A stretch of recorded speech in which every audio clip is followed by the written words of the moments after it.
I never imagined that hearing my husband with another woman would change everything. But it was at that moment that I realized the second chance of my life had arrived. Having a second chance in life allows us to learn from the past, leave it behind, and start living today.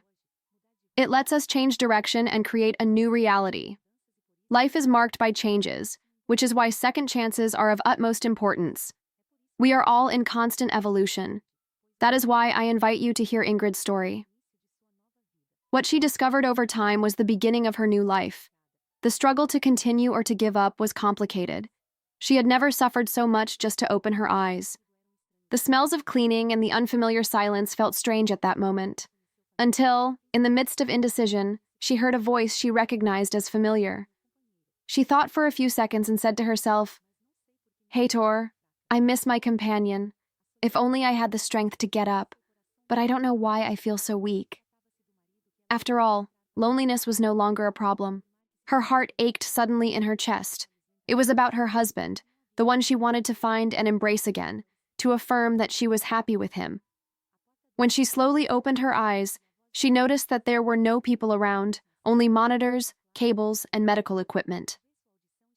The bedroom door was ajar, and Heitor's voice could be heard from afar. Even so, it was clear and fully comprehensible. Perhaps her hearing was sharper than she thought, the woman lying there thought. "Tell me, when can I register the properties in my name? You know she won't last long in that condition." Ingrid was startled by what she heard. Her head buzzed, but she kept listening. "I want you to find all her inheritance and transfer it to me. I don't know how you'll do it, but you will. Because if you don't, I won't give you anything." There was no other reason. He was talking about her. She wanted to scream, but her throat was dry. "Please, I need a little water." She thought about the stretcher but knew she shouldn't get up or ask anyone. "And when will you come to see me? You know I miss you. Now you will no longer fear her return. Everything will be yours, my love. You'll see." Ingrid, listening, was absolutely certain that she could not reveal she had come back to life. A few minutes later, she heard the doctor talking to her husband. It was strange, because now, with a sad voice as if in pain, he was asking the doctor how much longer she had to suffer. "Doctor, please, may she not feel more pain. I love her so much." "Don't worry, sir. Don't lose hope. And remember, you don't have to be here at the hospital. Please let me know anything, and don't tell anyone but me." Then the husband left. The doctor pressed some buttons on the monitors, saying, "It seems you want to be buried alive. You will find the strength to cheat death." The woman again hesitated whether to say something, but this time her throat prevented her. She made a strange sound and opened her eyes. The doctor, satisfied, left the room and called a nurse and other professionals. They took blood samples from the patient, examined them, and simply left. Only the nurse remained in the room. Moved by the situation, she applied a damp cotton swab to Ingrid's mouth. Ingrid opened her mouth and pressed the cotton with her lips so that the water went down her throat. Seeing the need, the nurse said softly, "This is all I can offer for now. Be patient." Ingrid coughed and hurriedly said, "Please call the doctor immediately." The nurse ran out and quickly returned with a doctor. "Please don't tell my husband about this." "Don't worry, we understand. Silence is golden and we will stay quiet for now." She addressed the nurse. "Please don't allow my husband to enter or approach the area."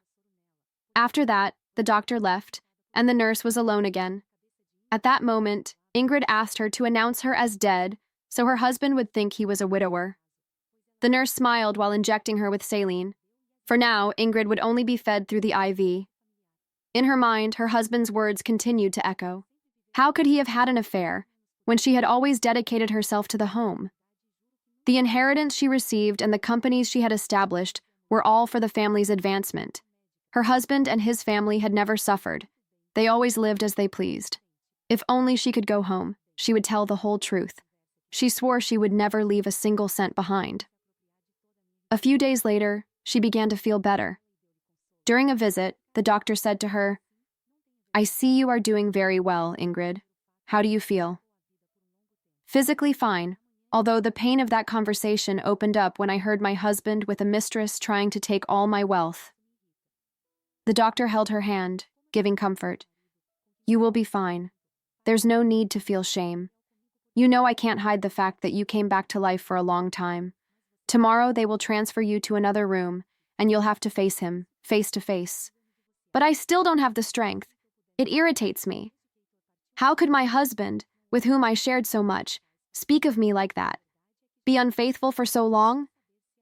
I don't understand either, Ingrid. But you must be strong. Life doesn't end here. I know. Everything will end when I divorce him, and I'll ask him as soon as I can get up. Hater left a week ago. No calls came from the hospitals to his phone. In truth, he was already impatient, unsure if he was finally a widower. So he returned to the clinic and went to the ICU area, dressing as the grieving husband, and asked, I need to know how patient Ingrid is doing, please. An older nurse, unaware of the case, went to the old room while Heitor followed. She told him, Your wife hasn't been here for a few days.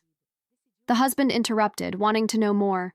His face showed a smile, hiding his joy, and he left the hospital, talking on the phone. Meanwhile, Ingrid in the next room watched Heitor's happiness from the street, talking on the phone. He seemed to tremble with joy. Full of anger at her husband's actions, she decided it was time to go home to confront him. She called her doctor to inform him she was leaving. In disagreement, he frowned. Mrs. Ingrid, remember that just a few days ago you left the ICU and are still under treatment. I promise I'll return. I just need time to put everything in order. If they don't let me, I'll go anyway. I'll escape at night. Annoyed, the doctor handed her the documents. She signed her discharge, called a taxi, and left. Entering her family home, she saw a young woman in a short dress. When her husband saw her, he went pale instantly. How could his wife, who had supposedly died a few days ago, be there with him again? Hello, Heitor. You have a few minutes to pack your things and leave this house.